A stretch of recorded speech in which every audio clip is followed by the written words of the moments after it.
अभी आपने बीच में जिक्र किया था कि आपने पोइट्री की, आप म्यूज़िक कंपोज़र बन गए, फिर आपने भजन बनाए।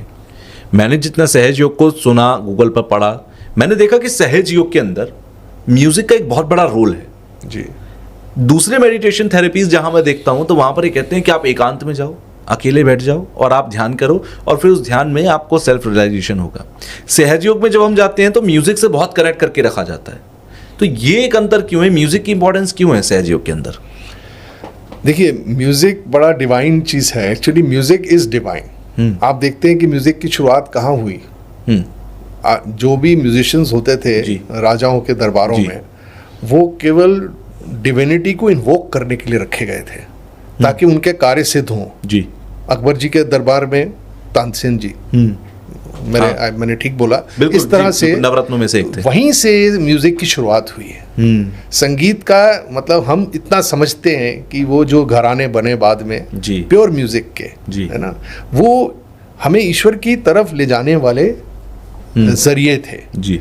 और ये क्यों होता है? क्योंकि हमारे अंदर जो हमारी इच्छा शक्ति है जी, महाकाली की शक्ति है, और जो हमारी क्रिया शक्ति है वो माँ सरस्वती की शक्ति है, और जो हमारी जागृति की शक्ति है वो माँ लक्ष्मी की शक्ति है।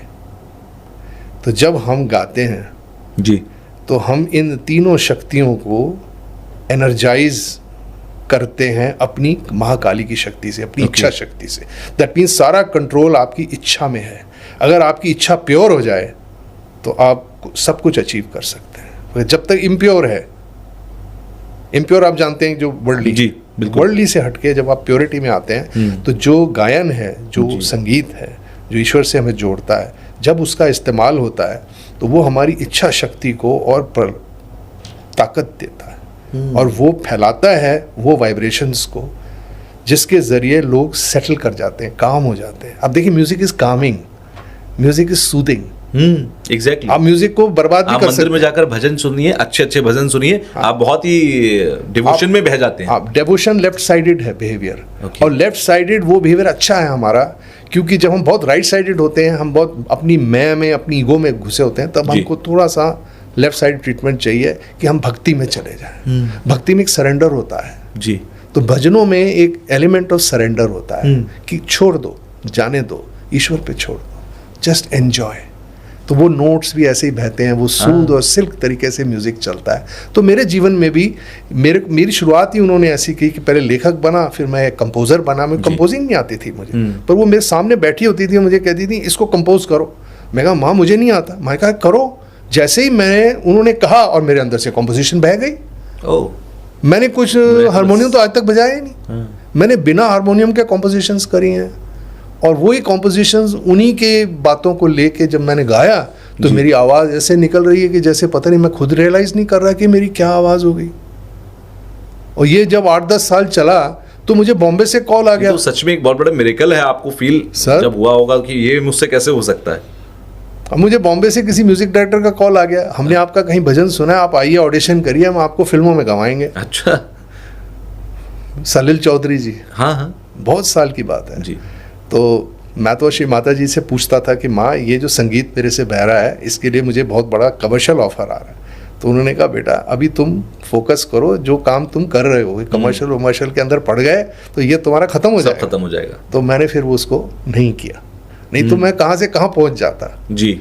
जो गुलाम मुस्तफ़ा खान साहब हैं, जिन्होंने सोनू निगम को ट्रेन किया है, बिल्कुल, वो बहुत साल मेरे पीछे पड़े रहे कि आप मेरे शागिर्द बन जाओ। मैंने सोनू निगम को खड़ा करा। मैं आपकी आवाज़ बिल्कुल वैसी अच्छी है जिसको मैं खड़ा कर सकता। ओके।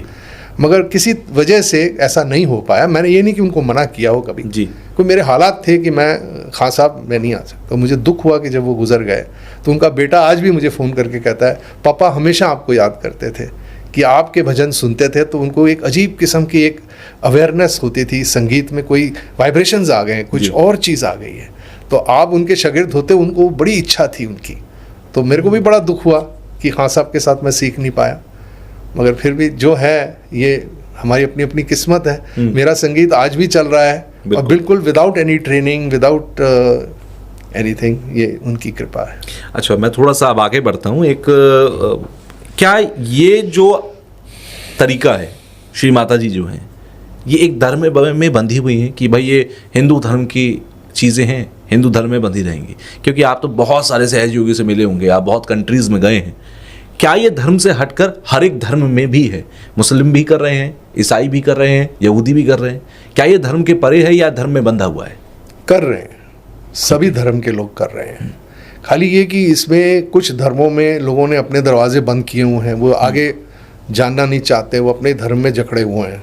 क्योंकि माने तो कहा है कि एक ही बड़े पेड़ के ये जो फल हैं जी, वो हैं, अब एक में चाहे मोहम्मद साहब हैं, एक में शिरडी साईनाथ हैं, एक में इब्राहिम हैं, एक में लाओ त्से हैं, है ना, एक में शिरडी साईनाथ हैं जी, एक में राजा जनक हैं जी, है ना।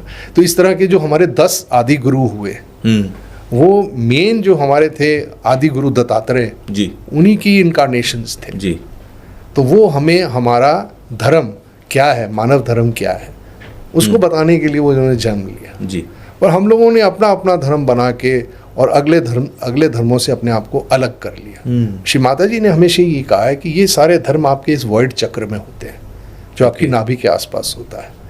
तो जब आप आदि गुरु दत्तात्रेय की प्रार्थना करते हैं या पूजा करते हैं तो ये सारे जो हमारे जो मैंने 10 गुरुओं के नाम लिए हैं, ये सब प्योर धर्म के लिए आपके अंदर मानव धर्म जगाने के लिए आए थे। और इनकी लाइफ को अगर आप देखें तो इन्होंने कभी ये नहीं कहा कि ये अलग है और वो अलग है, सब एक है। उन्होंने सबको, इनके फॉलोअर्स धर्म में बटे हुए हैं। हाँ, अब फॉलोअर्स अब जो है उन्होंने अपना वो सिस्टम बना लिया है, कुछ कमर्शियल होगा, कुछ कंट्रोल होगा, कुछ पावर होगा, तो वो सब अलग अलग हो गए। वरना हम तो हर धर्म में मानते हैं और हमने ये सबके लिए खोला हुआ है। हमने कहा है कि हमारा कोई धर्म नहीं है, हमारा एक ही धर्म है, विश्व निर्मल धर्म। अच्छा, ये क्या है विश्व निर्मल धर्म? ये है यूनिवर्सल प्योर रिलीजन। माना इंसान का सबसे प्योर रिलीजन है कि वो अपनी आत्मा को पहचाने और परमात्मा से जब उसका मेल हो जाए तो वो फिर कोई डिमार्केशन नहीं रह जाता हमारा, किसी से हम अलग नहीं है, हम सब मान लीजिए कि एक व्यक्ति है जिसका धर्म हिंदू है, हिंदू धर्म के रिचुअल्स में पला बड़ा और वो अब निर्मला देवी जी से जुड़ गया, हाँ, तो क्या उसका धर्म अब हिंदू नहीं है, विश्व निर्मल धर्म का हो गया वो? नहीं, हिंदू, क्या ये सहजयोगी मानते हैं? हिंदू को मानता है तो हिंदू भी है वो जी, मगर क्या है कि वो फिर और धर्मों को भी मानता है। ओके, हम भी मानते हैं और धर्मों को भी मानते हैं। हम कहते हैं कि हम सब सर्वधर्म संपन्न हैं, हम धर्मों में बटे नहीं हैं। हमें ये देखना है कि हमारे अंदर जो ये सिस्टम बना हुआ है वहाँ पे ही हमारे सारे धर्म को मैनेज कर रहे हैं हमारे देवी देवता जी। तो हम एक देवी देवता को पकड़ के क्यों बैठे हैं? हमको देखना चाहिए कि हमारे सारे देवी देवता खुश रहे हमारे अंदर, तो हम सब एक हैं, हमारा कोई विभाजन नहीं है आपस में। यानी धर्मनिरपेक्षता, सेकुलरिज्म की जब हम बात करते हैं तो वही आइडियोलॉजी आपके यहाँ सहयोगियों को सिखाई जाती है कि कोई भी धर्म हमसे अलग नहीं है, हम सब धर्मों के हैं। सही बात। एक और चीज मैंने नोटिस की है, क्योंकि मेरे कुछ नोन हैं जो सहयोग करते हैं, उन सभी के घरों में मैंने एक कॉमन चीज देखी कि मंदिरों में बहुत ज्यादा मूर्तियां नहीं, बहुत ज्यादा तस्वीरें नहीं भगवानों की। एक गणेश जी हैं, निर्मला देवी जी की तस्वीर है। ऐसा क्यों? मंदिरों के अंदर मूर्तियां नहीं, मंदिरों के अंदर भगवान की तस्वीरें नहीं, जो कि दूसरे घरों में देखने को मिलती हैं। ये क्यों? ऐसा सब जगह एक जैसी चीज क्यों है? क्या ये कोई कोड है, ये कोई तरीका है जो नहीं, ऐसा कुछ नहीं है। मूर्तियों में देखिए वाइब्रेशंस होना बहुत जरूरी है। तो अगर किसी रियलाइज सोल ने मूर्ति बनाई होगी तो उसमें वाइब्रेशंस होंगे। रियलाइज मतलब कि जो जागृत है, जिसका सहस्त्रार खुला है। ऐसे कई लोग हैं जो रियलाइज्ड हैं, पर उनको अगर हम सहयोग के बारे में बताएं तो तुरंत वो आप सहयोग करने लग जाते हैं। अच्छा, हाँ। तो ऐसी जो धरती से निकलती हैं, जो धरती से इमारतें निकलती हैं जी, उसको स्वयंभू कहते हैं। उनमें वाइब्रेशंस होती हैं। उन्हीं कि वो मूर्तियां ही होती हैं जिसके आगे हम लोग प्रार्थना कर सकते हैं। जो इंसान की बनाई हुई हैं वो उसकी अपनी निजी क्रिएशन है। वो कितने धर्म में है, वो कितना बैलेंस्ड है, वो कितना ईश्वर तक अपने आप को प्राप्त कर चुका है, वो सारा जो उसकी कला में है जी, वो आ जाता है। अगर उसके वाइब्रेशन सही होंगे तो आपको वाइब्रेशन से पता चल जाएगा कि ये मूर्ति सही है, तो मूर्ति लगा दीजिए आप, कोई दिक्कत नहीं है। हम मूर्ति के खिलाफ नहीं है जी, मगर सही वाइब्रेशन वाली मूर्ति मिले सही, नहीं तो हम लोग तो स्वयंभू में जाके प्रार्थना करते हैं। जैसे गणपति पुले में हम क्यों जाते हैं? क्योंकि वहाँ गणेश जी का स्वयंभू है। गणेश जी का स्वयंभू, और गणेश जी को हम कहते हैं शुरुआत, आरंभ, क्योंकि वो हमारी कुंडलिनी शक्ति के नीचे बैठे हैं मूलाधार में, संभाल रहे हैं हमारी माँ को।